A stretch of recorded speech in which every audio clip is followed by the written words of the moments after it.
భూదేవి కదలి వచ్చి బాసికం కట్టింది. నెల పొడుపున చంద్రుడొచ్చి తిలకంగా మారాడు. ఆ రుద్ర చుక్క వచ్చి బుగ్గన చుక్కైనది.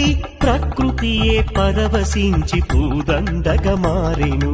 ప్రకృతియే పరవశించి పూదండగా మారెను. మాంగళ్యం తంతునానేనా